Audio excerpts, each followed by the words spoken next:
Assalamualaikum warahmatullahi wabarakatuh. Salam dan bahagia. Video kali ini adalah aksi nyata modul 1.4 Pendidikan Guru Penggerak, yaitu berbagi praktik baik modul budaya positif. Sebelumnya, saya akan memperkenalkan diri terlebih dahulu. Saya adalah Cici Andriani, SPD GR, salah satu calon guru penggerak angkatan 7 dari Kota Sungai Penuh. Fasilitator saya adalah Bapak Dr. Dwi Sutrisno dan Bapak pengajar praktik adalah Bapak Hadi Sutrisno, SPD. Aksi nyata modul 1.4 budaya positif itu sebenarnya terdiri dari dua bagian, yaitu yang pertama adalah mengimplementasikan konsep-konsep inti dalam modul budaya positif di lingkungan sekolah. Nah, bagian yang A ini akan direkam secara terpisah dari video ini. Kemudian, untuk video ini adalah khusus pada kegiatan diseminasi modul budaya positif atau membagikan pemahaman dan pengalaman dalam penerapan modul budaya positif kepada rekan-rekan guru di sekolah. Jadi berbagi pemahaman ini dilaksanakan pada hari Sabtu pada tanggal 4 Februari 2023 bertempat di ruangan guru di SMP Negeri 4 Sungai Penuh. Berikut ini adalah video dokumentasi berbagi pemahaman dan pembelajaran yang merupakan aksi nyata modul 1.4. Selamat menyaksikan. Assalamualaikum warahmatullahi wabarakatuh. Sebelumnya saya mengucapkan terima kasih kepada Bapak dan Ibu semua karena telah memenuhi undangan kami hari ini. Jadi saya kemarin koordinasi gitu ya bermain. Sebenarnya ini tugasnya itu sudah dari 1 bulan yang lalu, tetapi karena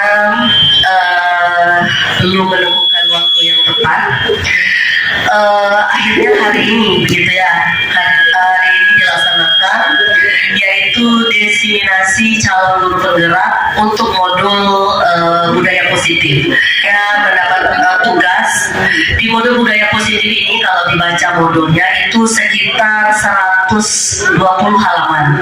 120 halaman itu memiliki beberapa materi. Materinya ada 8 materi dan itu yang harus saya sampaikan. Saya berupaya untuk mencoba menyimpelkannya, membuatnya sesederhana mungkin supaya bisa dimengerti dan tidak bermaksud untuk menggurui atau menganggap saya lebih tahu atau lebih baik dari Bapak Ibu semua yang hadir di sini.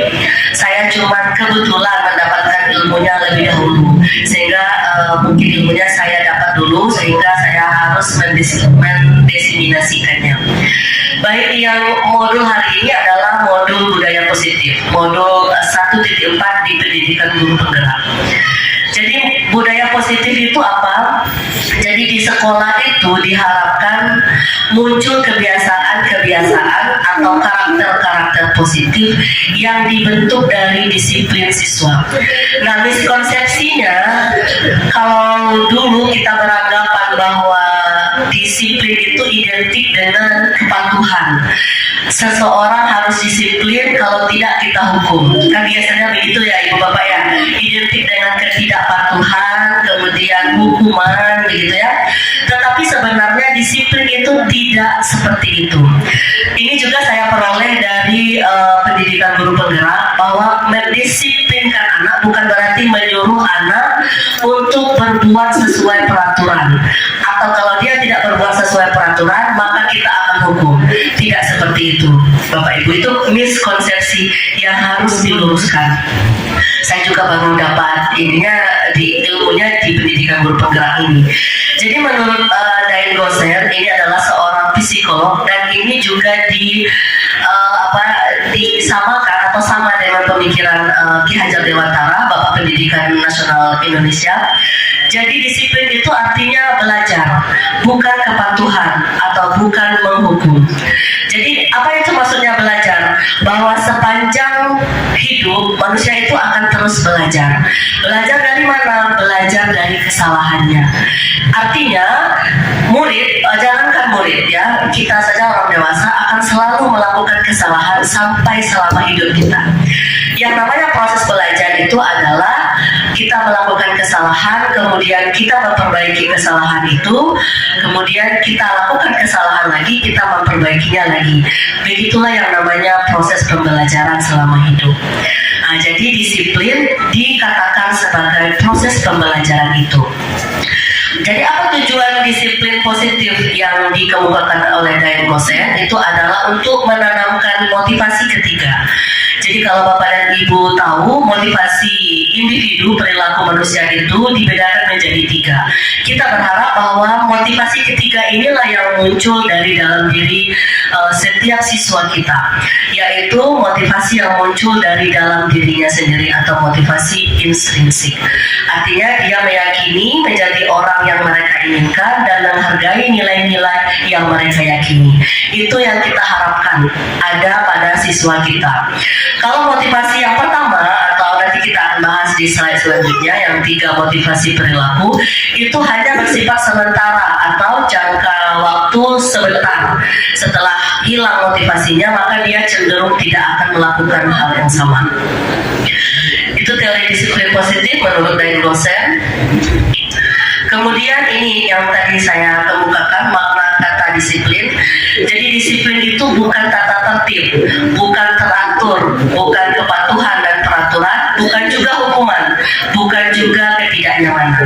Jadi disiplin itu adalah sebagai bentuk kontrol diri, yaitu belajar kontrol diri agar dapat mencapai suatu tujuan mulia atau nilai-nilai yang dianut seseorang. Itu yang dimaksud dengan disiplin. Jadi mulai perlu kita perbaharui pemikiran kita selama ini bahwa disiplin itu anak harus teratur dan tertib, gitu ya. Jadi disiplin itu adalah kontrol diri anak sendiri, bagaimana dia mengontrol dirinya supaya dia bisa melakukan sesuatu sesuai dengan apa yang diyakininya. Kemudian sebelum masuk ke itu yang tadi saya sampaikan tadi, bahwa disiplin itu kontrol diri sesuai dengan apa yang diyakininya. Yang diyakini oleh siswa itu, itulah yang disebut dengan nilai-nilai kebajikan.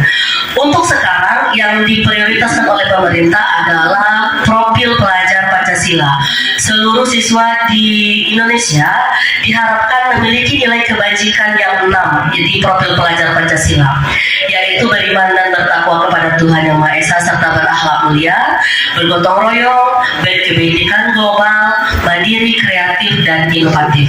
Itu yang diharapkan ada di siswa kita. Bagaimana cara membuatnya? Maka mulai dirubah cara pendisiplinan anak. Ya, mulai dirubah karena tidak ada lagi membuat anak itu disiplin dengan cara memberi hukuman dan mendisiplinkan anak dengan cara memberikan penghargaan. Kita berharap bahwa sekolah kita juga bisa melakukannya, meskipun ya Bapak Ibu, saya menyadari bahwa dalam prakteknya teori tidak semulus itu, kan gitu ya Bapak Ibu ya. Teori tidak seindah yang dibayangkan, prakteknya tidak seperti itu Ibu Cici. Betul, karena ini adalah perubahan. Yang namanya perubahan tentu saja tidak serta-merta mendapatkan hasilnya. Yang namanya perubahan itu tentu bertahap. Mungkin hasilnya tidak akan kita dapatkan dalam 1, 2, 3 tahun ini. Mudah-mudahan di siswa kita di tingkatan yang lebih tinggi akan mendapatkan hasil yang kita inginkan jika kita menerapkan apa yang dimau di disiplin positif. Jadi apa nilai-nilai kebajikan universal?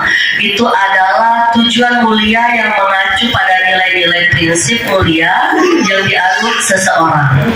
Kemudian nilai-nilai kebajikan yang disepakati bersama terlepas dari apapun latar belakangnya. Kemudian dengan mengaitkan nilai-nilai kebajikan yang diyakini seseorang, maka motivasi intrinsik akan terbangun.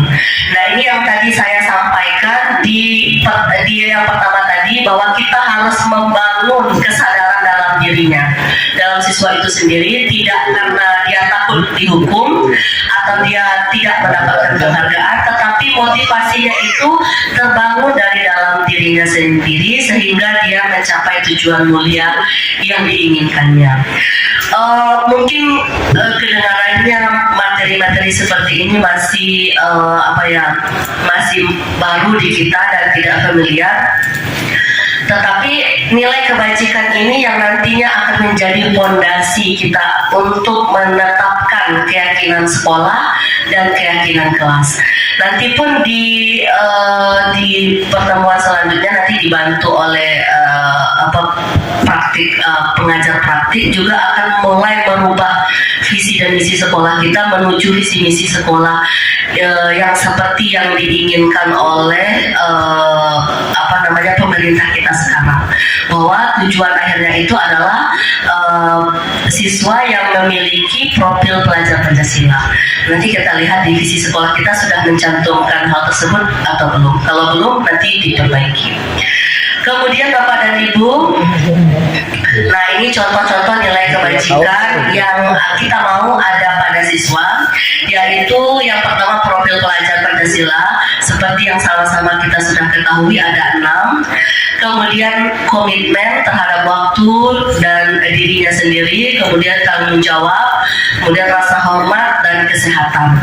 Dan ini pokok-pokok ini nanti akan menjadi dasar pembentukan keyakinan sekolah dan keyakinan kelas. Bahwa kita berharap siswa memiliki profil pelajar Pancasila, siswa itu berkomitmen dan tanggung jawab serta rasa hormat dan kesehatan. Begitu ya Ibu Bapak. Kemudian selanjutnya, sebelum itu kita refleksikan sebentar. Sebagai seorang pendidik gitu ya, menurut Bapak dan Ibu, mengapa Bapak dan Ibu bersedia meluangkan waktu untuk mengikuti diseminasi yang saya lakukan sekarang? Yang pertama, apakah karena di surat undangannya tertanda tangan Bapak Kepala Sekolah sehingga merasa karena hadir, karena diperintahkan oleh Bapak Kepala Sekolah ya, kalau mungkin saya yang mengundang tidak akan datang gitu ya. Kemudian apakah yang kedua, hadir karena tidak enak menolak ajakan saya begitu ya, karena mungkin saya dekat dengan beberapa guru, tidak enak kalau saya saat saya mengajak tidak mengikuti. Atau motivasi yang ketiga, karena mengikuti kegiatan ini karena ingin tahu apa sih yang dilakukan Ibu Cici selama menjadi guru penggerak, apa manfaatnya. Nah, di antara ketiga motivasi ini, menurut Bapak dan Ibu mana yang membuat Bapak Ibu semua datang ke sini sekarang? Yang pertama kah, yang kedua kah, atau yang ketiga? Ya Pak Dedi? Oh, yang ketiga Pak Dedi. Baik, terima kasih. Seharusnya memang seperti itu ya. Seharusnya motivasinya yang ketiga, yaitu untuk mengetahui apa sih yang dilakukan oleh guru penggerak itu, apa manfaatnya, ada nggak pengaruhnya bagi saya. Kemudian karena kita merasa sebagai guru adalah pembelajar sepanjang hayat, maka kita haus akan ilmu. Saya juga berharap motivasi itu yang mendasari kenapa Bapak Ibu datang ke sini. Tidak hanya karena disuruh oleh Bapak Kepala Sekolah atau merasa tidak enak dengan saya begitu, karena motivasi yang kedua itu hanya bersifat eksternal gitu. Kalau tidak Bapak Kepala Sekolah yang tanda tangan, tidak datang. Atau kalau tidak enak dengan saya gitu ya, tidak datang. Nah, saya berharapnya yang ketiga. Menurut Bapak Ibu, di antara tiga itu, kalau kita jadi murid, di mana sekarang yang paling banyak ada di murid kita?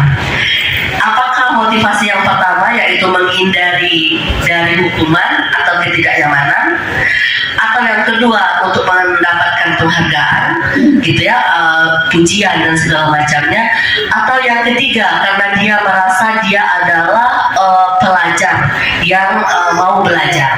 Menurut Bapak dan Ibu yang ada di sini, di mana di antara posisi itu yang paling banyak ada di sekolah kita sekarang? Nomor satu. Iya, polling itu Ibu ya, itu betul. Polling yang dilakukan oleh di seluruh, bukan hanya di sekolah kita ya. Waktu kami pendidikan kemarin itu pollingnya seluruh sekolah menyatakan itu. Paling banyak motivasi muncul dari perilaku siswa, baik dia terlambat misalnya, tidak terlambat ke sekolah. Kenapa kamu tidak terlambat? Karena pasti motivasinya yang pertama, karena dia takut dihukum atau dijewer atau dimarahin atau dibesar-besarkan. Yang paling banyak adalah itu. Tetapi yang terjadi apa? Kalau hal itu dilakukan terus-menerus karena dia takut sesuatu seperti itu terjadi, maka motivasi yang muncul dari dalam dirinya itu bukan muncul dari dalam diri, motivasi intrinsik gitu Bapak Ibu. Nanti kalau tidak ada yang menghukum, nanti kalau tidak ada Pak Zulman di depan, maka anak akan banyak yang terlambat. Begitu. Kalau tidak ada yang memberi penghargaan ujian, maka anak banyak yang tidak mengerjakan tugas. Pernah di suatu kejadian, pernah ada Bapak Ibu melakukan begini, membuat penghargaan, misalnya anak yang datang tepat waktu maka akan diberi permen misalnya, atau anak yang bisa menjawab tugas akan diberi permen.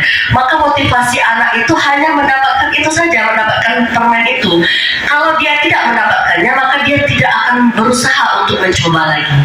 Dan itu membuat dia ketergantungan. Dia hanya tergantung kepada guru itu saja. Dia takut hanya kepada guru itu saja. Oh, dilihatnya hari ini tidak ada Pak Zulman di depan, maka dia akan terlambat atau tidak mau masuk ke kelas, itu tidak mau belajar. Nah, itu motivasi eksternal. Dan itu yang mesti kita perlu rubah, Ibu Bapak. Kita harus memunculkan motivasi yang ketiga, yaitu motivasi yang muncul dari dalam dirinya sendiri. Bagaimana murid itu mengerjakan tugas karena dirinya sendiri, bukan karena diperintah, bukan karena takut disuruh gurunya. Kalau tidak dikerjakan dia akan dijewer atau dicubit, tetapi dia muncul dari dalam dirinya sendiri. Oh, saya mengerjakan tugas karena inilah tanggung jawab saya, inilah salah satu kewajiban saya sebagai seorang pelajar. Nah, itu yang kita harapkan Ibu Bapak. Meskipun sekali lagi saya tekankan, meskipun dalam kenyataannya tidak segampang itu. Kalau tidak dihukum maka akan banyak pelanggaran. Kita lihat saja, dihukum pun, membersihkan apapun, pelanggarannya akan tetap terus ada setiap hari. Itu tidak bisa kita pikirkan, akan tetap terus ada. Meskipun nanti mungkin dalam jangka waktu tertentu pelanggarannya itu akan mengalami penyusutan atau sedikit lagi, tetapi itu hanya berlaku sebentar. Nanti di selanjutnya akan kembali lagi melanggar karena mendapatkan hukuman tadi. Jadi sebaiknya menghukum tidak dilakukan, ya, menghukum tidak dilakukan. Mohon maaf Bapak Ibu, sekali lagi saya tidak menggurui. Ini saya cuma menyampaikan apa pembaharuannya sekarang, gitu ya, yang dilakukan oleh seluruh sekolah di Indonesia sekarang. Nah, ini yang saya sebutkan tadi Bapak Ibu, 3 motivasi perilaku manusia. Ada 3, yang pertama untuk menghindari ketidaknyamanan atau hukuman. Jadi seseorang itu akan cenderung melakukan sesuatu kalau dia dihukum. Misalnya dia akan berkata seperti ini, kalau saya tidak mengerjakan ini, saya pasti akan dihukum. Kalau saya tidak mengerjakan tugas, saya pasti akan dihukum. Siswa akan merasa seperti itu terus. Jadi motivasi yang pertama ini adalah motivasi terendah di dalam motivasi perilaku manusia. Sebaiknya tidak dilakukan. Karena identitas yang nanti muncul dari siswa itu adalah identitas gagal. Dia tidak merasa bahwa dirinya dihargai atau dipahami. Begitu. Kemudian yang kedua adalah motivasi untuk mendapatkan imbalan atau penghargaan dari orang lain. Yang kedua ini juga merupakan motivasi ekstrinsik yang lahir dari luar dari dirinya. Dia melakukan sesuatu karena menginginkan sesuatu. Jadi kalau tidak mendapatkan sesuatu, anak justru akan menjadi lebih membangkang, begitu. Nah, yang ketiga motivasinya adalah untuk menjadi orang yang mereka inginkan dan menghargai diri sendiri dengan nilai-nilai yang mereka yakini. Nah, itu juga kembali lagi tadi ke kebajikan universal yang sudah disepakati sebelumnya. Itu Bapak Ibu. Kemudian mohon maaf juga ini materinya sangat banyak, ada 30 slide. Saya rangkum dari 120 halaman Bapak Ibu. Mohon maaf sebelumnya. Kemudian apa bedanya hukuman atau konsekuensi? Apa itu hukuman dan apa konsekuensi? Kalau hukuman itu bersifat tidak terencana atau tiba-tiba. Misalnya, dia tidak mengerjakan tugas, kemudian tidak ada persetujuan sebelumnya, tiba-tiba kita suruh dia push up 100 kali. Itu berarti tidak ada kolerasinya antara tidak mengerjakan tugas dengan push up. Apa hubungannya tidak mengerjakan tugas dengan push up? Kan tidak ada. Jadi hukuman itu bersifat tiba-tiba saja diberikan oleh guru tanpa persetujuan oleh murid sebelumnya atau tanpa diberitahu oleh murid sebelumnya. Itu namanya hukuman. Kemudian ini tadi bersifat satu arah, hanya guru yang memberi hukuman atau ganjarannya begitu ya, tanpa disetujui oleh murid sebelumnya. Misalnya juga dia terlambat datang ke sekolah, kemudian kita suruh membersihkan halaman sekolah. Tidak ada hubungannya dia terlambat datang ke sekolah dengan membersihkan halaman. Tidak ada kolerasi gitu loh, tidak ada hubungan dengan kesalahan yang dibuatnya dengan hukuman yang diterimanya. Sebaiknya, kalaupun memberi hukuman dengan terpaksa, sebaiknya hukuman itu dikorelasikan dengan apa kesalahannya begitu. Kalau dia tidak mengerjakan tugas, hukumannya apa? Jangan menyuruh dia push up atau membersihkan WC karena tidak ada hubungannya. Hukumannya bagaimana? Suruh dia mengerjakan tugas tersebut dengan lebih banyak. Kan begitu caranya. Dia terlambat datang ke sekolah, kalau kita suruh dia membersihkan halaman, tidak ada hubungannya. Bagaimana caranya supaya dia tidak datang terlambat? Maka kita perlu misalnya tanyakan dulu kenapa dia terlambat, kemudian apa solusinya. Artinya solusinya itu datang dari dirinya sendiri supaya dia tidak terlambat lagi untuk yang akan datang. Kemudian siswa tidak tahu apa yang akan terjadi, itu hukuman. Kemudian berupa fisik maupun psikis ya. Kata-kata yang keluar dari seorang guru itu malah justru lebih berbahaya daripada hukuman yang berbentuk fisikis. Coba saja kita bayangkan gitu, kita sudah sama-sama rekan kubur semua pernah menjadi seorang murid. Pasti pengalaman dulu waktu menjadi murid yang tidak baik pasti masih membekas sampai sekarang, tidak akan terlupa. Misalnya guru, saya dulu sekolahnya di sini Bu, di SMP Negeri 8 Sungai Penuh. Saya masih ingat betul sampai sekarang. Waktu itu pelajaran seni budaya, sehingga disuruh menyanyikan salah satu lagu wajib di depan kelas. Pada saat itu gurunya itu mohon maaf adalah warga Batak begitu ya. Jadi tentu saja cara dia menyanyikannya dengan kita yang menyanyi yang bukan orang itu kan berbeda. Caranya pun berbeda. Sehingga pada saat itu saya disuruh mengulangnya sampai berpuluh-puluh kali. Mengulang menyanyikan yang sama di depan kelas, dan itu ditertawakan oleh teman-teman yang lain. Sehingga itu pengalaman yang menyakitkan seperti itu membuat rasa percaya diri kita itu kan berkurang jadinya dengan siswa begitu. Jadi kalau dikatakan gitu, kalau psikis itu paling dicuri sebentar, rasa sakitnya hilang beberapa waktu begitu ya. Tetapi kalau perkataan yang keluar dari guru begitu yang menyakitkan itu akan membekas sampai selamanya, tidak akan pernah dilupakan.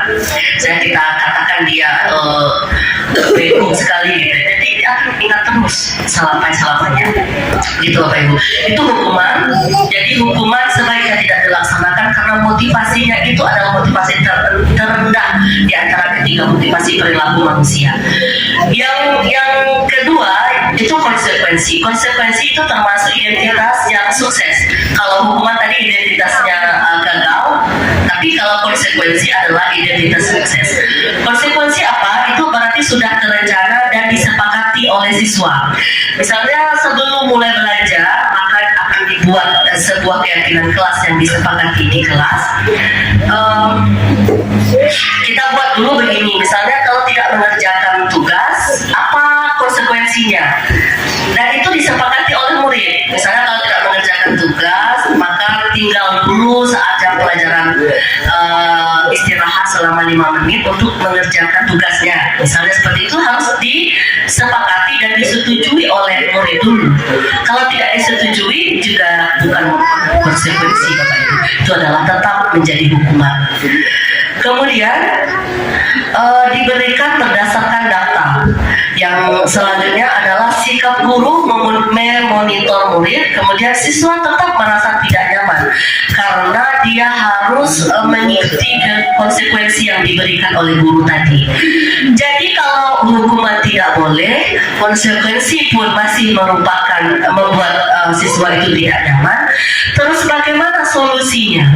Maka di pendidikan guru penggerak itu dicanangkan ya, dicetuskan sebuah metode baru yang disebut dengan restitusi. Jadi bukan lagi memberi hukuman, bukan lagi memberi konsekuensi, tetapi membuat sebuah restitusi. Nanti kita lihat Bapak Ibu, apakah ini bisa kita terapkan, apakah ini menurut Bapak Ibu efektif untuk mendisiplinkan anak dalam artian Bapak Ibu ya. Sebelum itu mari kita lihat beberapa peristiwa berikut Bapak Ibu. Ibu, lari mengelilingi lapangan basket 2 kali karena terlambat, termasuk hukuman atau konsekuensi? Lari mengelilingi lapangan basket 2 kali karena terlambat, hukuman atau konsekuensi? Hukuman, betul. Karena tadi yang saya sebutkan tadi bahwa tidak ada kolerasinya antara dia terlambat sama berlari keliling lapangan. Itu hukuman. Yang kedua, menggantikan kertas tugas teman yang telah dicoret-coret. Konsekuensi atau hukuman? Konsekuensi. Dia harus menggantikan kertasnya yang dicoretnya dengan kertas juga. Berarti kan itu ada hubungannya, korelasinya ada. Yang selanjutnya, berdiri di depan kelas sambil mengangkat kaki satu karena tidak bisa menjawab pertanyaan. Hukuman. Tidak ada kolerasinya antara dia tidak bisa menjawab pertanyaan dengan harus berdiri di depan kelas. Itu hukuman dan tidak boleh dilakukan Bapak Ibu.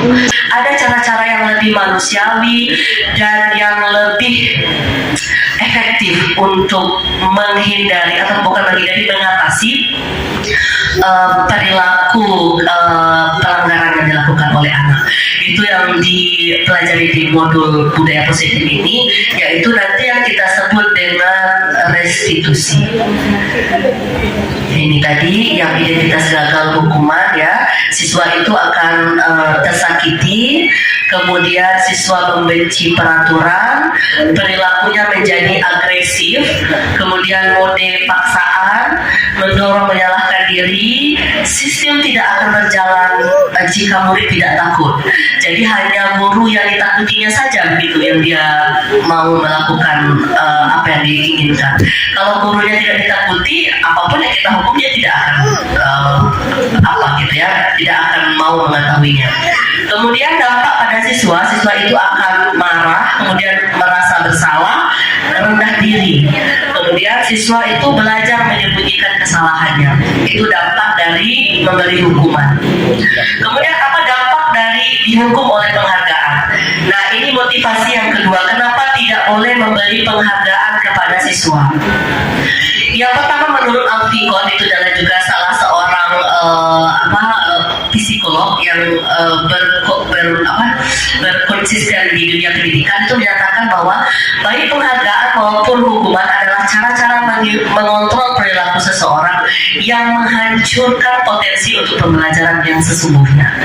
Kalau hukuman jelas itu akan menyebabkan anak menjadi trauma, sakit karena dicubit gitu ya, kemudian mendendam, kemudian memiliki rasa percaya dirinya berkurang, rendah diri.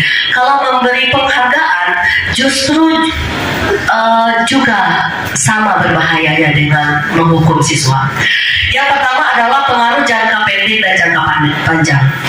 Artinya kalau diberi penghargaan itu anak itu akan termotivasi hanya pada saat itu saja, pada saat kita beri penghargaan, dan hanya pada guru yang memberinya penghargaan atau hanya guru yang memberinya hadiah saja. Kalau guru yang tidak memberinya hadiah, dia tidak akan termotivasi untuk belajar. Begitu. Ini guru yang ke dalam kelas memberinya coklat, permen atau apa gitu, dia akan senang belajar. Tapi guru yang tidak memberinya apa-apa, dia tidak mau belajar. Itu motivasinya. Kemudian penghargaan tidak efektif, kemudian dia juga bisa merusak hubungan ibu bapak.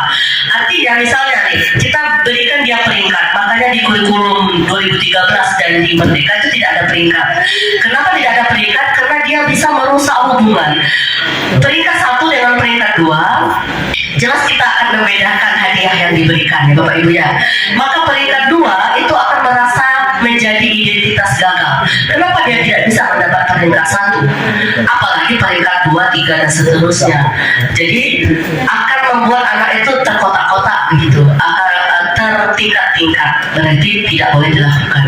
Kemudian menurunkan kualitas, kemudian mematikan kreativitas, penghargaan juga akan menghukum siswa, gitu ya.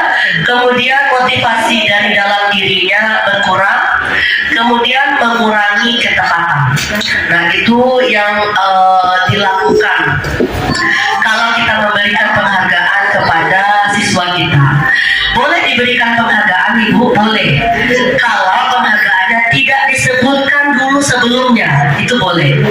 Misalnya kita beri penghargaan saat dia sudah melakukan sesuatu, kita beri dia misalnya reward lah dari kita ya, boleh diberikan, tetapi penghargaannya tidak disebutkan terlebih dahulu sebelum kegiatannya dilaksanakan. Sebaiknya penghargaannya diberikan setelah itu dan tidak diberitahukan kepada siswa secara keseluruhan. Hanya cukup kita dengan murid saja yang tahu. Itu Bapak Ibu. Kemudian Bapak Ibu, inilah yang tadi saya sampaikan, restitusi. Memberi penghargaan tidak boleh, menghukum tidak boleh. Terus apa yang bisa kita lakukan? Yang bisa dilakukan oleh guru adalah dengan menerapkan restitusi namanya Bapak. Itu restitusi yang dicanangkan atau dicetuskan oleh Diane Gosen, menyatakan adalah menciptakan kondisi bagi murid untuk memperbaiki kesalahan mereka sehingga mereka bisa kembali kepada kelompoknya dengan karakter yang lebih kuat. Itu yang disebut dengan restitusi. Artinya apa? Pada saat murid melakukan pelanggaran, murid sendiri yang mencari tahu solusi dari pelanggarannya. Tidak gurunya yang memberitahu, tapi murid yang mencari tahu. Nah, dengan melakukan restitusi, maka itu terjadi proses kolaboratif yang mengajarkan murid untuk mencari solusi atau masalah untuk masalahnya dan membantu murid berpikir tentang orang seperti apa yang mereka inginkan dan bagaimana mereka harus memperlakukan orang lain. Nah, itu dia restitusi ya Ibu Bapak. Jadi ini kenapa disuruh untuk mendiseminasikan kepada guru-guru, karena untuk memperkenalkan metode ini Bapak Ibu, restitusi. Karena saya yakin semua, bukan ini ya, saya juga baru dapatnya dari, saya yakin Ibu Bapak guru di sini juga mungkin baru mengetahuinya dari sini. Saya pun mengetahuinya pada saat saya melakukan pendidikan guru penggerak Ibu Bapak. Jadi setelah saya mengikuti pendidikan ini, barulah saya mengetahui bahwa ada cara atau metode yang lebih manusiawi untuk membuat anak tahu dengan kesalahannya. Inilah yang membedakan ciri-ciri restitusi ya, yang membedakannya dengan program disiplin yang lain, yaitu dengan memberi hukuman atau dengan memberi penghargaan ya. Yang pertama, restitusi itu bukan untuk menebus kesalahan, namun untuk belajar dari kesalahan. Jadi siswa, seperti yang saya kemukakan di awal pertemuan tadi, yang namanya siswa belajar, dia akan selalu melakukan kesalahan. Kalau kita hukum dia karena dia melakukan kesalahan, artinya dia tidak belajar dari kesalahannya. Yang dilakukan di restitusi ini apa? Adalah untuk menemukan kesalahan, untuk menemukan solusi dan belajar dari kesalahannya.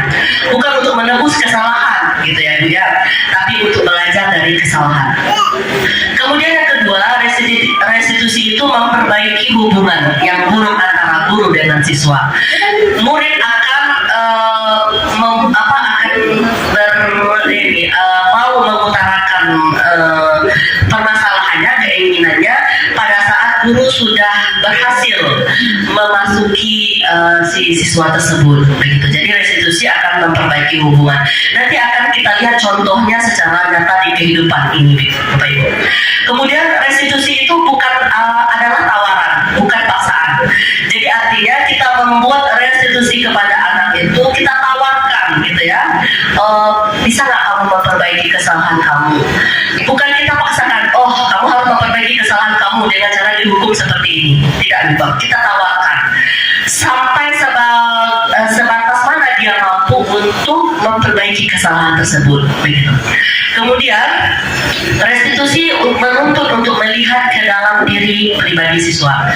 Kemudian restitusi mencari kebutuhan dasar yang mendasari tindakan. Karena menurut penelitian bahwa setiap orang melakukan sesuatu atau berperilaku itu pasti karena sesuatu. Pasti ada alasan yang mendasarinya mengapa dia melakukan hal tersebut.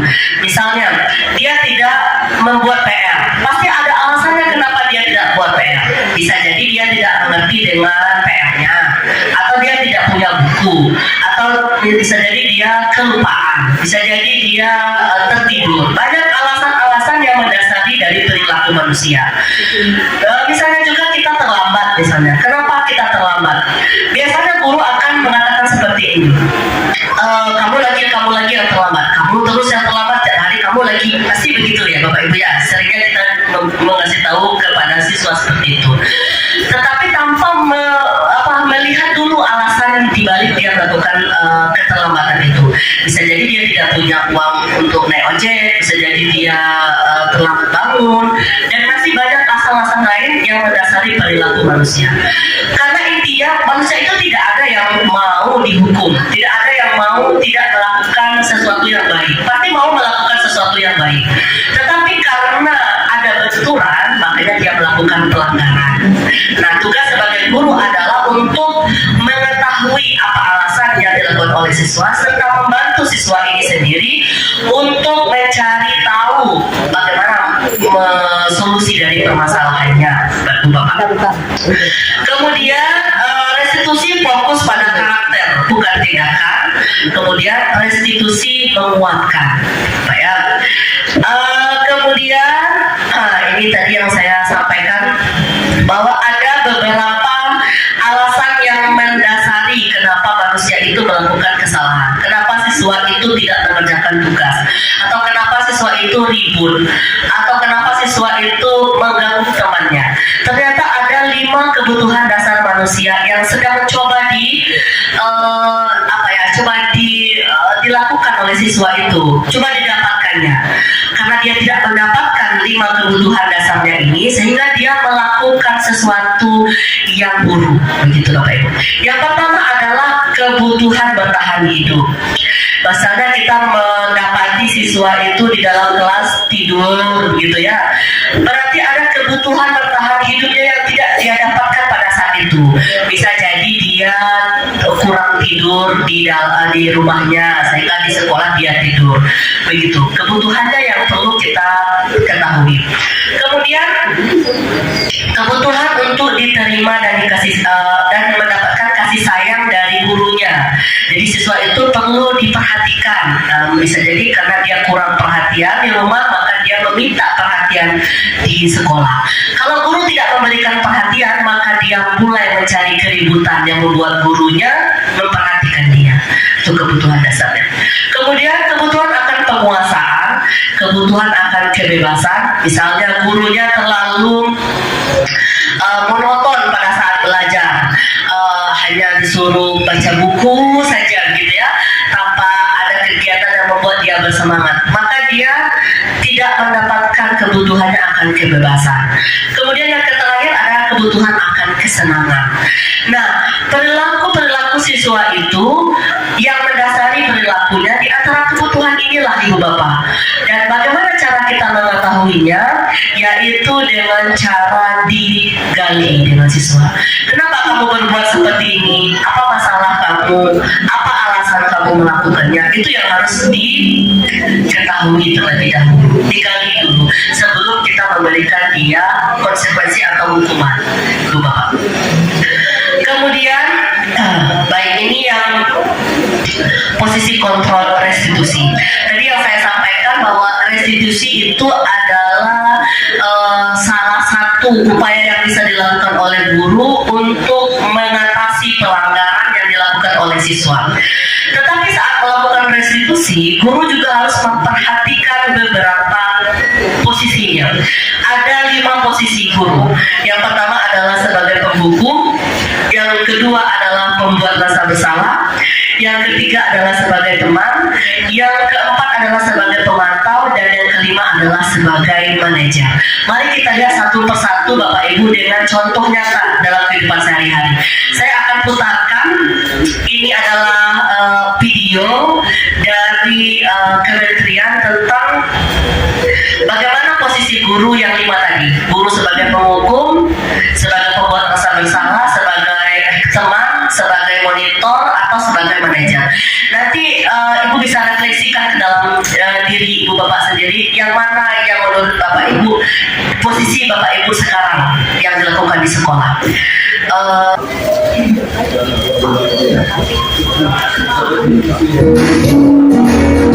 Saya putarkan posisi yang pertama sebagai seorang penghukum. Sebentar saya.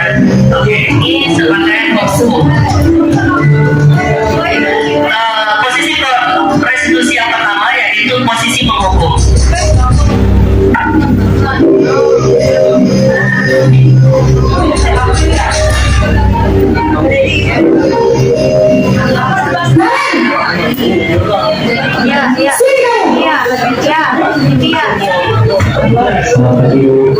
Selalu terlambat. Kamu deh pasti terlambat. Seperti wajah saya marah-marah ya. Apa coba? Alasan kamu apa lagi? Kapan sih kamu tidak terlambat? Malas sekalinya kamu jadi anak. Saya Dasar mas, gak kapok-kapok sih kamu. Sudah berapa kali terlambat? Sana, kamu kuliah lapangan basket 2 kali. kenapa saya harus ke lapangan basket, Bu? Kenapa? Kamu melawan ibu. Berani-beraninya jawab. Sudah terlambat, masih berani jawab nggak?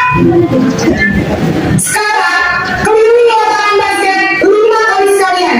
Biar kapok. Cepat. Pergi sana ke lapangan basket. Baik Bapak Ibu, itu posisi yang pertama. Itu nyata terjadi di kehidupan kita, ya Bapak Ibu ya. Nyata terjadi di kehidupan kita sekarang. Di sekolah-sekolah itu merupakan hal yang dilaksanakan. Saya juga cenderung seperti itu dulunya. Tetapi saya berusaha bagaimana sekarang untuk tidak lagi begitu ya, setelah mendapatkan pendidikan guru penggerak ini. Sebentar, itu posisi penghukum. Kemudian kita lihat posisi yang kedua. Posisi yang kedua itu adalah posisi yang kedua yaitu memberi rasa bersalah. Ini posisi yang kedua.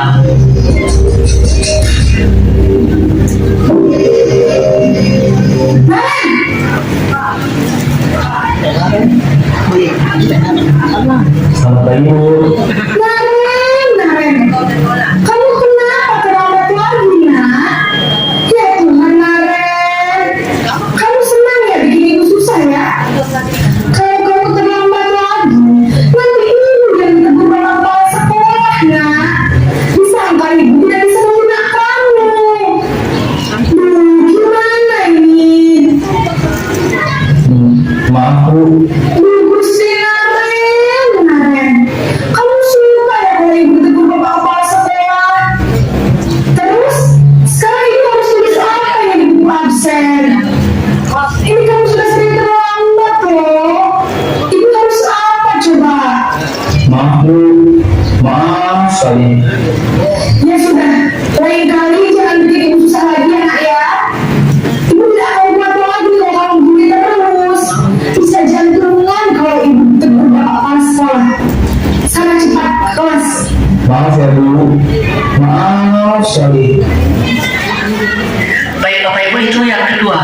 Posisi kontrol guru yang kedua yaitu pemberi rasa bersalah.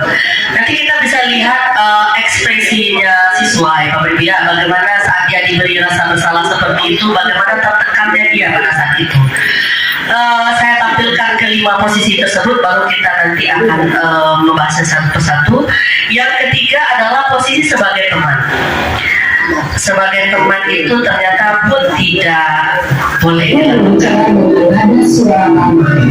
Jadi apa Ibu? Ini posisi teman Bapak Ibu. Sudah jam berapa ini nak? Terlambat lagi ya sayang. Iya Bu, habis ibu saya memohonkan saya Bu. Kamu malah menyalahkan ibu kamu. Kamu bukannya anak yang paling kencang. Kok terlambat sih? Iya Bu, saya memang terlambat banget tadi. Jadi biarpun saya kencang, tetap kencang ya Bu. Ya sudah sana, nanti lain kali larinya lebih kencang lagi ya. Biar gak terlambat lagi. Bikin seneng ibu. Beri ibu. Bisa kan? Bisa lah Bu. Ya sudah sana masuk kelas. Ibu beresin urusan absen kamu. Kamu ini ada-ada saja. Baik Ibu Bapak, itu yang ketiga, posisi kontrol sebagai teman. Dari dana bicaranya kita bisa lihat bahwa guru dan siswa itu kelihatan berteman gitu ya. Kemudian nanti kita lihat yang ke posisi monitor atau Kita ini yang keempat, posisi monitor.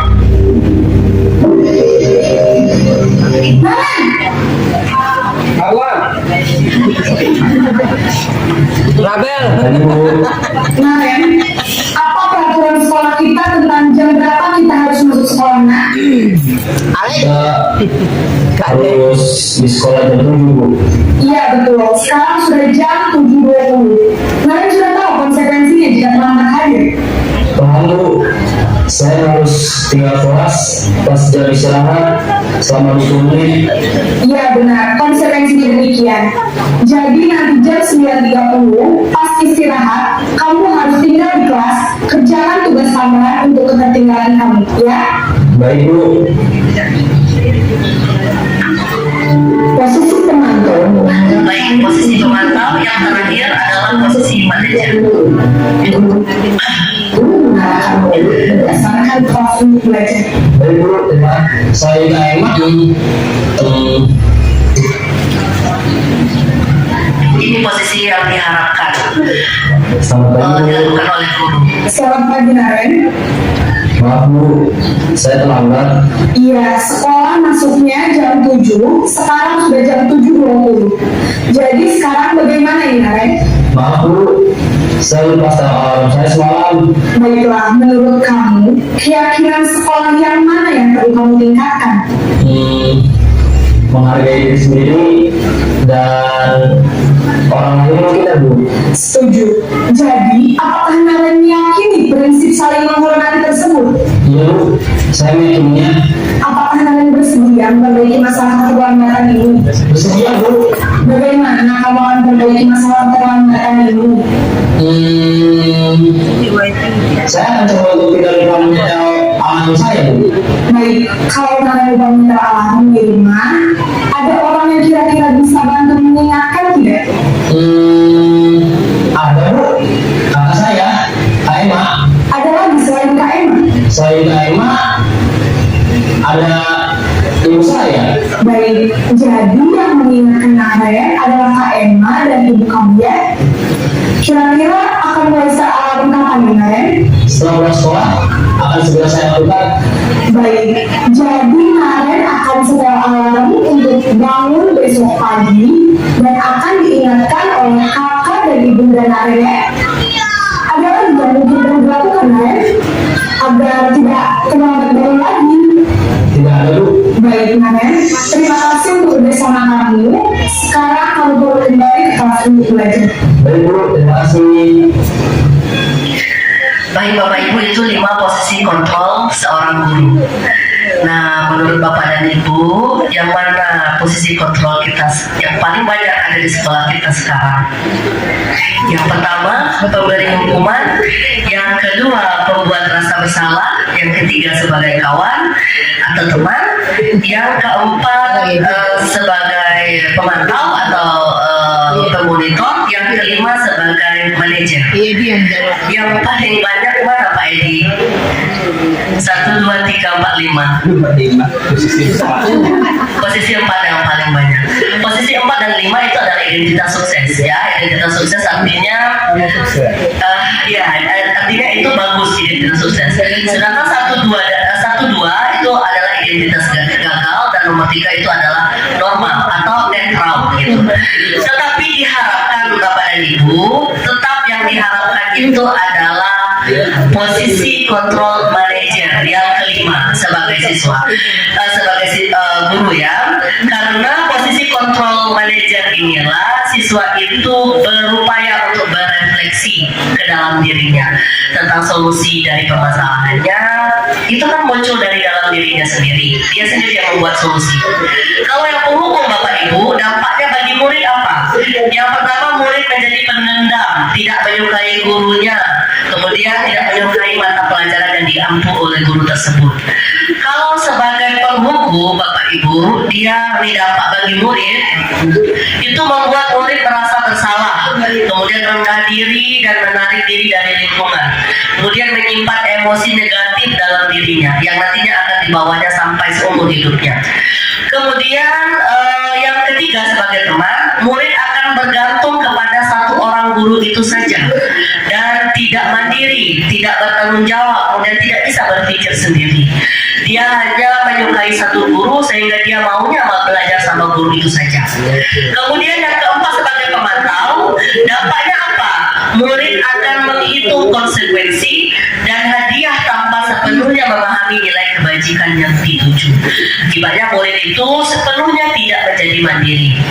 Yang diharapkan oleh pemerintah sekarang adalah posisi yang terakhir, yaitu sebagai manajer. Inilah posisi manajer Bapak Ibu, yaitu dampaknya murid nanti akan menjadi mandiri, menjadi percaya diri, dan mampu memecahkan masalah. Ini sesuai dengan keterampilan abad 21 yang dimaui oleh kurikulum merdeka Bapak Ibu, yang ini murid mandiri, percaya diri, dan mampu memecahkan masalah. Guru dapat menerapkan disiplin positif yang berpihak pada murid yang memerdekakan murid. Bapak.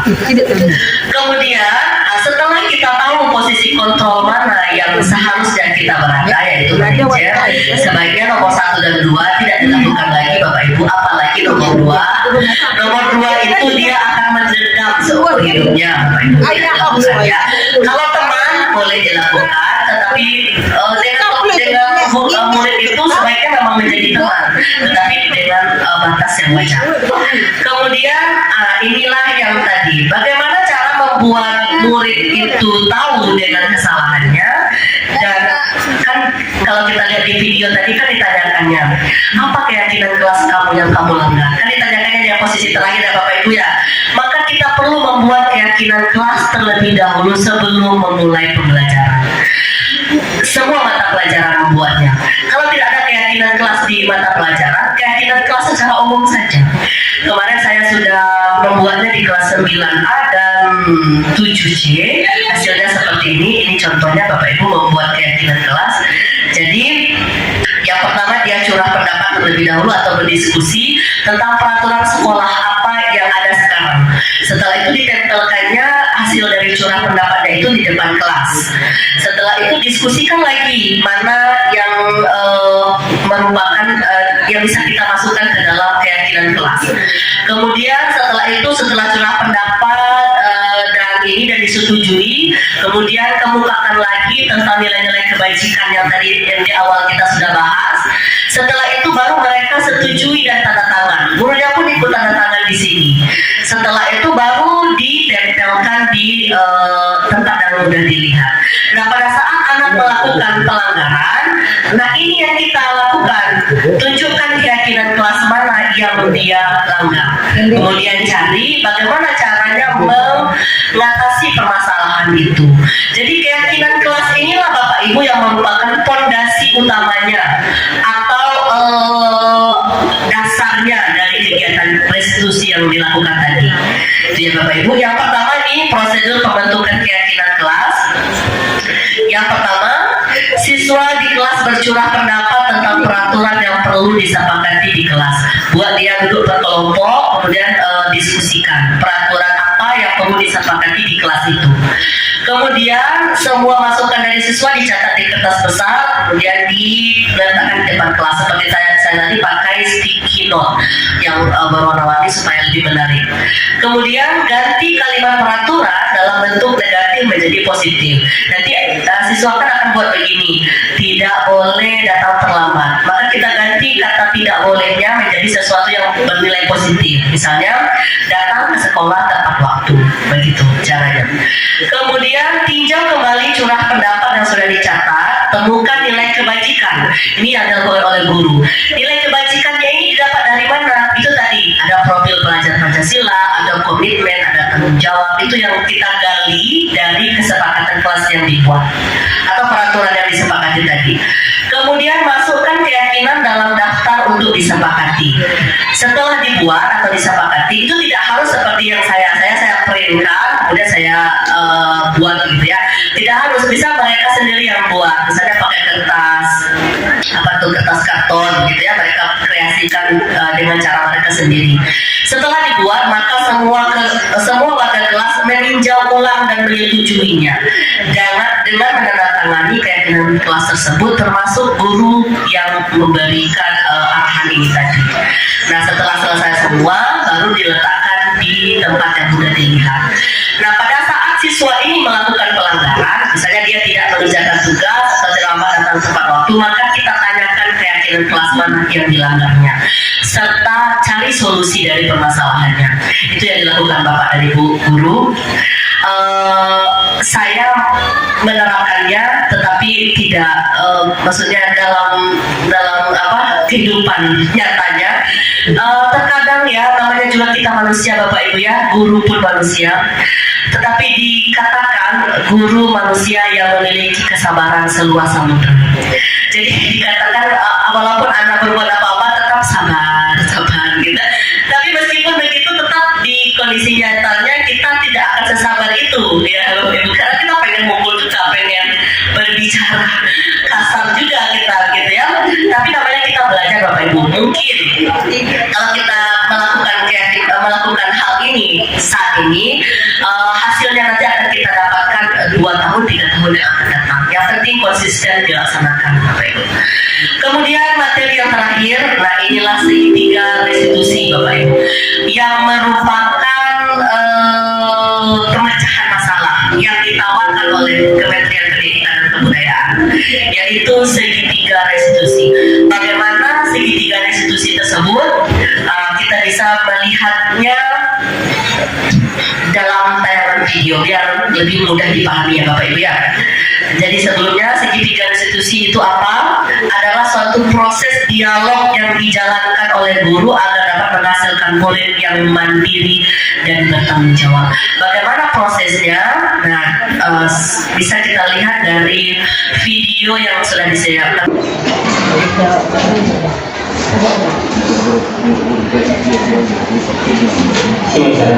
Siang Pak. Sudah lama ketemu sana. Kenapa hari ini ada di sini? Kesel Pak, kesel banget. Masa aku dikatain tukang fitnah Pak? Ya aku marah lah. Aku dari katain Eka di depan kelas. Kesel banget. Oh begitu. Ya pasti kamu marah dan kesal. Yang pertama, stabilkan identitas. Apabila ada yang mendukung Bapak seperti itu. Kemudian pada saat itu kamu melakukan apa? Ya saya langsung ngatain Eka lah Pak. Kesel banget. Saya bentak-bentak dia depan teman-teman lain. Oh begitu. Pasti kamu melakukan seperti itu karena suatu alasan tertentu kan? Iya lah, masa saya biasa aja Pak. Ya saya dari diri lah. Masa saya dituduh tukang fitnah? Ya wajar lah.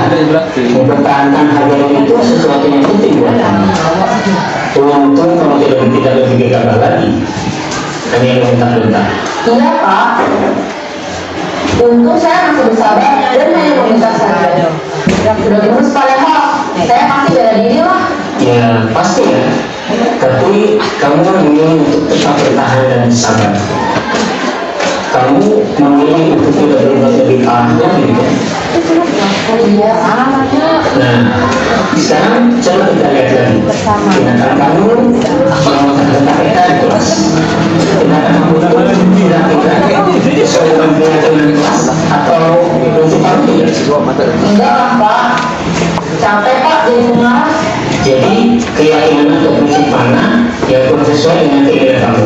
Ya, saya sebenarnya sangat menghargai orang lain. Mungkin saat itu saya menjadi emosi, jadi tidak menunjukkan sikap itu. Kamu meyakini tidak? Menghargai orang lain itu penting buat kamu. Yakin lah Pak. Iya. Penerapan segitiga restitusi di kehidupan nyata. Yang pertama, kita harus menstabilkan identitas terlebih dahulu. Dikatakan bahwa anak itu tidak akan mau mengatakan apa yang terjadi kalau dia masih marah begitu ya. Maka kita stabilkan identitasnya terlebih dahulu. Menstabilkan identitas itu dengan mengatakan begini Bapak Ibu. Nah, berbuat salah itu tidak apa-apa. Semua orang pasti pernah berbuat salah. Saya juga pernah melakukan kesalahan. Kita bisa menyelesaikan ini. Bapak Ibu tidak tertarik untuk mencari apa yang salah, tetapi Bapak Ibu ingin mencari solusi dari permasalahan kamu. Nah, itu yang dilakukan oleh kita sebagai guru, yaitu kita katakan ini. Dan menurut penelitian, jika kita mengatakan ini, maka 2 dari 3 anak tidak akan membangkang lagi, Bapak Ibu. Kita katakan begini, berbuat salah itu tidak apa-apa. Meskipun kita tidak membenarkan kesalahannya, tetapi kita katakan seperti itu untuk menstabilkan dulu permasalahan yang dia punya, supaya anak mau terbuka dengan kita apa yang terjadi dengan dirinya sesungguhnya, Bapak Ibu ya. Kemudian setelah menstabilkan identitas, tahap yang kedua adalah validasi tindakan yang salah. Bagaimana memvalidasi tindakan yang salah? Yaitu misalnya begini, kita harus mengetahui dulu bahwa setiap perilaku memiliki upaya untuk memenuhi kebutuhan tertentu. Kebutuhannya tadi ada 5 yang sudah kita ketahui Bapak Ibu. Kita gali dulu, kemudian kita katakan begini, padahal kamu bisa melakukan hal yang lebih buruk lagi ya. Kamu pasti punya alasan mengapa melakukan hal itu. Kata-kata yang seperti ini bertujuan untuk menunjukkan bahwa guru itu memahami alasan kenapa murid bertindak seperti itu. Maka murid akan merasa dipahami dan dihargai, Bapak Ibu. Kemudian langkah yang ketiga di segitiga restitusi yang terakhir adalah menanyakan keyakinan. Keyakinan ini dapat dari mana? Yang tadi sebelumnya, yaitu keyakinan kelasnya. Kita tanyakan seperti ini, apa yang kita percayai sebagai seorang kelas atau satu keluarga? Apa nilai-nilai yang telah kita sepakati? Kamu mau jadi orang yang seperti apa? Nah, itu kita tanyakan dulu. Karena menurut teori kontrol itu mengatakan bahwa pada dasarnya manusia itu termotivasi secara internal gitu ya. Setelah identitas suksesnya di tahap 1 dan tahap 2 dilakukan, maka kita akan kaitkan dengan nilai-nilai yang dia percayai. Nah, contohnya tadi sudah saya inikan Bapak Ibu, apa namanya, sudah saya lampirkan di video tadi Bapak Ibu. Kalau mau melihat saya menyampaikannya dengan siswa, bisa dilihat di YouTube SMP Negeri 4, kalau nggak salah sudah disematkan di situ. Itu saya praktikkan sendiri dengan beberapa siswa di sekolah kita untuk menyatakan tentang segitiga restitusi ini.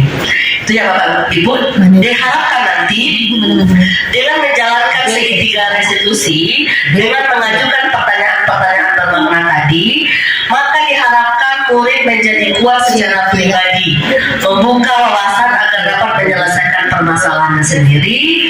Murid menjadi semakin percaya diri, mandiri, dan merdeka. Itu yang diinginkan oleh kita, Bapak Ibu. Jadi begitulah kira-kira Bapak Ibu materi di pendidikan guru penggerak modul budaya positif, diajarkan untuk merubah mindset kita bahwa ada cara-cara yang lebih manusiawi lagi untuk mengatasi pelanggaran yang dilakukan anak, yaitu dengan melakukan segitiga restitusi dengan posisi kontrol guru adalah manajer, tidak sebagai pemukul, tidak sebagai pembuat rasa bersalah, berteman atau soal monitor Bapak Ibu. Dari beberapa yang sudah sampaikan Bapak Ibu, barangkali ada yang perlu kita diskusikan bersama atau ada yang masih perlu dimengerti Bapak Ibu. Adakah kira-kira Bapak Ibu? Kita pengalaman aja. Ya. Situasi di sekolah kita kan lumayan. Ya. Untuk dampak negatif kan lebih banyak. Sikap negatif. Setelah itu Cici menerapkan budaya positif khususnya ke siswa, ada nggak dampak ke positifnya perubahan gitu? Baik Bapak, terima kasih atas pertanyaannya. Jadi saya mendapatkan materi ini 1 bulan yang lalu, Bu. Kemudian saya berusaha untuk mulai menerapkannya di sekolah. Yang pertama mulai membuat keyakinan kelas, kemudian mulai melakukan segitiga restitusi pada saat siswa saya melakukan pelanggaran. Meskipun Bapak ya, perubahan itu tetap saja susah pada awalnya. Pada saat saya melakukan segitiga restitusi juga tidak semulus yang seperti teori gitu ya Pak. Dan manfaatnya pun belum mulai saya rasakan sekarang. Tapi diharapkan Bapak, setelah kita konsisten melakukan hal ini, diharapkan hasilnya akan kita dapatkan 1, 2, 3 tahun yang akan datang. Gitu, meskipun belum sekarang itunya. Pada saat saya menerapkannya juga saya akan berada di posisi penghukum, manajer, pembuat rasa bersalah. Tapi kembali lagi yang dia mau kan adalah posisi manajer itu. Saya juga belum baik dalam hal itu, Bapak Ibu masih belajar. Sama seperti Bapak Ibu semua. Bedanya dengan Bapak Ibu adalah saya yang pertama kali dapat materi ini, makanya saya sampaikan. Begitu. Mudah-mudahan nanti Pak Edi bisa mengikuti program guru penggerak di angkatan 10 dan lulus bisa seperti ini. Amin. Amin. Ya. Amin. Ya Pak Predia, semangat terus dan tidak menutup kemungkinan itu juga guru-guru yang lain. Diseminasi ini adalah tergerak ya Pak Dedia di angkatan 10, nanti kita saling bantu untuk mendaftarkan. Kalau bisa seluruhnya ikut. Ya Pak, saya yakin dan percaya semua guru memiliki memiliki kemampuan untuk mengikuti pendidikan guru penggerak karena banyak manfaatnya bagi kita semua Bapak Ibu. Ada lagi kira-kira yang perlu kita diskusikan, waktunya sudah 120 menit. Tugas saya ya Bapak Ibu, ini modul saya nih, modul pendidikan guru penggerak. Seperti ini modulnya, saya print kecil karena banyak sekali ya, 127 halaman. 127 halaman. Nanti di terakhirnya ini ada tugas nih. Tugasnya adalah merekam video pengibasan dengan durasi 60 sampai 120 menit tanpa jeda. Makanya itu direkam seperti itu, tidak ada jeda, tidak bisa di-cut begitu Bapak Ibu. Ini kan bisa di-cut sesi. Iya, sesi bisa di-cut. Artinya kami minta motivasi apa yang bisa membangkitkan kami biar bisa mendaftar semua. Motivasi. Apakah ada iming-iming finansial atau jabatan atau lain sebagainya? Baik, yang motivasi harus yang ketiga ya, seperti tadi yang jelaskan. Motivasi yang ketiga yang diharapkan. Artinya motivasi muncul dari dalam diri, tidak mendapatkan penghargaan atau iming-iming.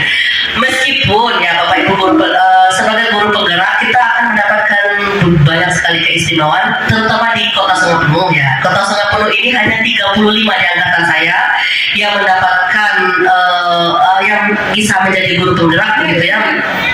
Di antara 35 itu sangat terbuka peluang kita untuk menjadi pemimpin di sekolah. Meskipun sekali lagi Bapak Edi, itu bukan motivasi diri saya gitu ya. Kalau ditanya saya mau jadi bapak kepala sekolah, tidak, jawabannya tidak. Ya, jadi saya tidak mau itu. Jadi tidak bermotivasi untuk itu. Yang saya mau adalah saya mendapatkan banyak sekali pelajaran yang tidak kita dapatkan di mau dicari di mana pelatihan yang seperti ini. Tidak dapat, kita mesti bayar kalau dapat pelatihan. Di Kota Sungai Penuh jarang sekali ada pelatihan guru, workshop guru tuh jarang sekali. Kita mesti mandiri di platform kan gitu. Kalau platform kita malas karena kita belajar sendiri. Kalau ini kita belajar berkelompok. Setiap minggu setiap dalam 1 bulan sekali kita ada loka karya Bapak Ibu. Loka karya kita bertemu dengan guru-guru di seluruh ini, di seluruh SMP gitu. Nanti tugas ini insya Allah ada manfaatnya gitu loh Pak Edi. Nanti kalau Pak Edi tidak mau jadi kepala sekolah, ada program untuk jadi pengawas sekolah yang lebih bagus kan, ya Pak Edi. Bisa jadi instruktur nanti Pak Edi, bisa jadi pengajar praktik ya gitu. Ya Pak Edi ya, mudah-mudahan Pak Edi termotivasi setelah ini Pak Edi. Saya bantu Pak Edi kalau mau mengikuti Pak Edi.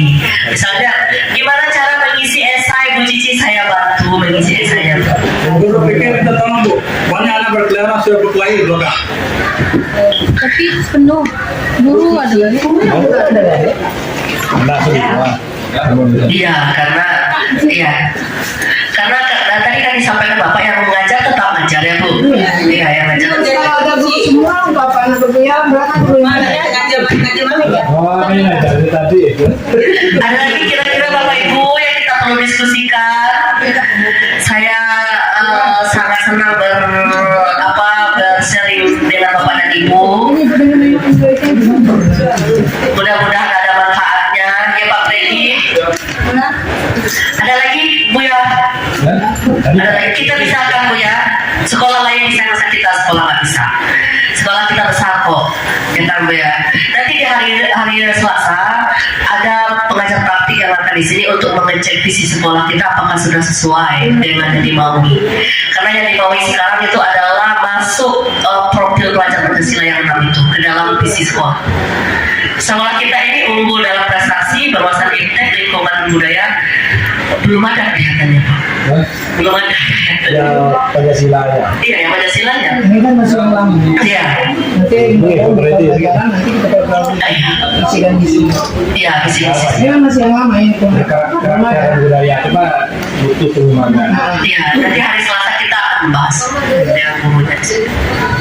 Ada lagi kira-kira Bapak Ibu Aisyah sebagai guru BK.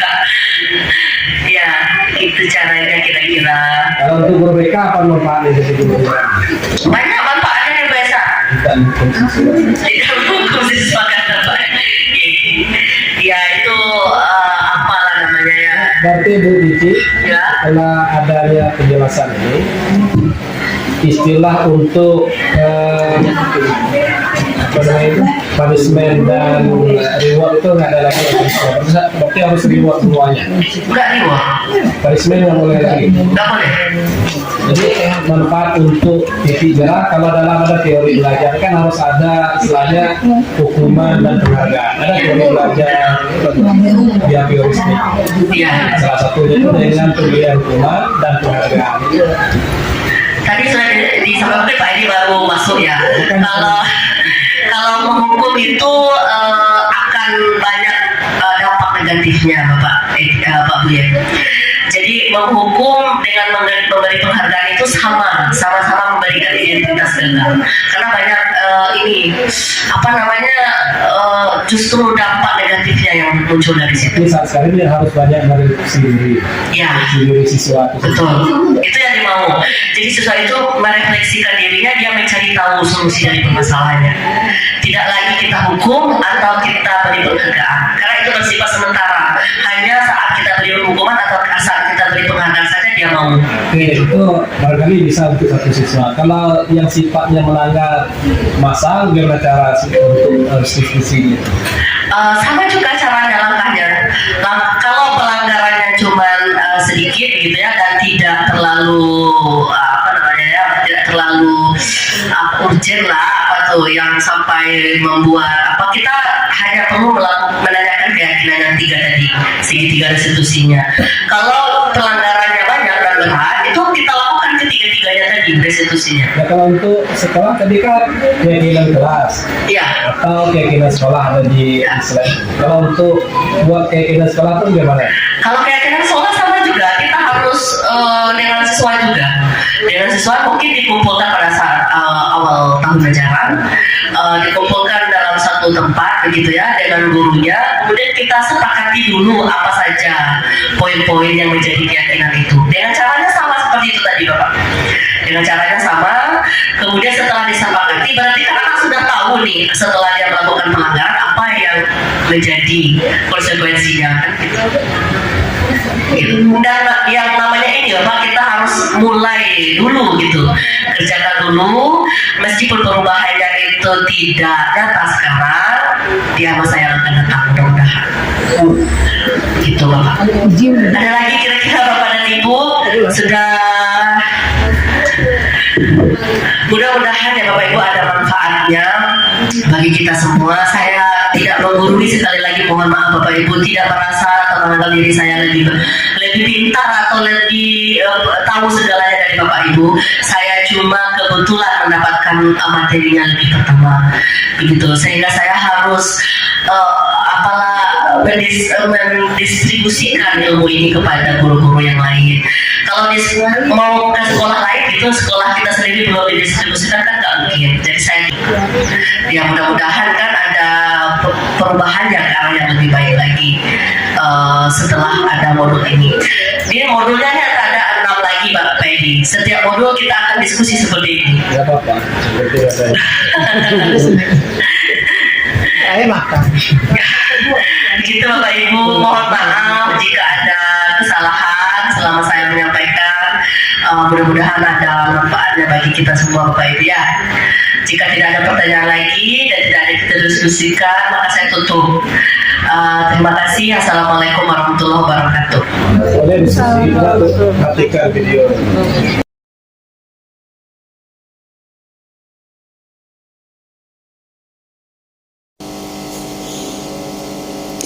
Assalamualaikum warahmatullahi wabarakatuh. Perkenalkan, nama saya Yayu Kartidi. Saat ini saya sedang mengabdi di SMP Negeri 4 Kota Sungai Penuh selaku guru seni budaya. Saya telah mengikuti kegiatan praktik baik yang telah dilakukan oleh Ibu Cici Andriani. Pada kegiatan tersebut, saya mempelajari 3 hal, yaitu yang pertama, segitiga restitusi, yang kedua, membuat keyakinan di kelas, dan yang ketiga, perbedaan antara hukuman dan restitusi. Materi yang disampaikan oleh Ibu Cici sangat bermanfaat dan mudah dipahami karena Ibu Cici memberikan contoh yang konkret sesuai praktik implementasinya di dalam kelas. Kegiatan tersebut sangat memotivasi saya dan saya bersemangat untuk melakukan hal yang sama seperti yang Ibu Cici lakukan, yaitu membuat keyakinan kelas. Selama ini, saya berpikir bahwa peraturan kelas itu sama saja dengan keyakinan kelas, ternyata berbeda. Saya juga akan mencoba menerapkan restitusi saat menghadapi pelanggaran yang dilakukan oleh peserta didik. Kegiatan ini sangat berdampak positif tentunya, karena melalui kegiatan tersebut saya mendapatkan banyak ilmu dan pengalaman mengenai budaya positif di sekolah. Sekian dari saya, terima kasih. Assalamualaikum warahmatullahi wabarakatuh.